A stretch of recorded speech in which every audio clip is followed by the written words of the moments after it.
बप्पा रावल की वंश परंपरा में जन्मे मध्यकालीन इतिहास के उस सोरे शिखर एकलिंगनाथ दीवान महाराणा सांगा का देश के सबसे बड़ी पंचायत में अपमान हो जाता है और इसके प्रत्युत्तर में केवल खाना पूर्ति होती है। तब यह सोचने का विषय है कि भारत को राणा सांगा के बारे में बताने में हमसे कहां चूक हुई। शायद हम यह बताने में चूक गए कि जिस इब्राहिम लोदी को राणा सांगा ने खतौली और धौलपुर 2 युद्धों में पराजित कर उसके प्रभुत्व को नष्ट किया, कम से कम उस इब्राहिम लोदी के लिए तो राणा सांगा बाबर को निमंत्रण नहीं दे सकते।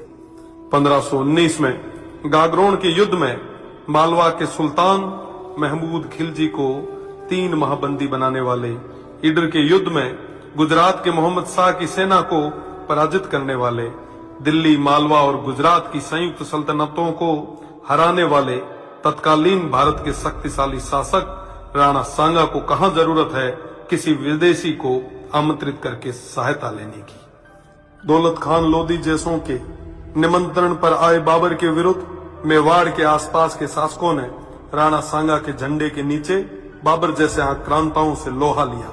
जिस राणा सांगा के साथ आमेर से पृथ्वीराज जी कछवाहा, बीकानेर से कल्याणमल जी, जोधपुर से मालदेव जी, मेड़ता से मीराबाई जी के पिताजी रतन सिंह जी व वीरमदेव जी, ईडर से भारमल जी, बूंदी से नरबत जी हाड़ा, सिरोही से अखेराज जी देवड़ा, सादड़ी से झाला अजय जी, चंदेरी से मदीनी राय प्रतिहार जी, हसन खान मेवाती सहित आसपास के सभी सरदारों का सहयोग हो, उन महाराणा सांगा को किसी विदेशी की सहायता की आवश्यकता नहीं।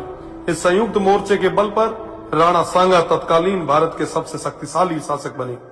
फलस्वरूप स्वयं बाबर ने राणा सांगा को अपना सबसे बड़ा शत्रु बताया। राणा सांगा ने इस संयुक्त मोर्चे के बल पर बाबर को बयाना के युद्ध में पराजित किया और बाबर की सेना को भागना पड़ा। इसी भागती सेना के मुगल जनरल मंसूर बरसाल लिखते हैं कि राजपूत मृत्यु के देवता हैं और वो हमारी तरह युद्ध से मैदान से भागते नहीं हैं। खानवा के युद्ध में बाबर के हरावल दस्ते को बुरी तरह नष्ट किया गया। इस युद्ध में क्षत्रिय तलवारों का पहली बार तोपों से सामना हुआ।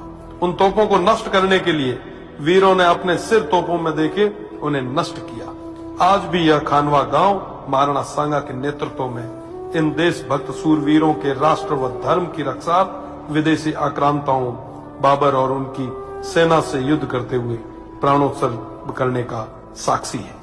राणा सांगा न केवल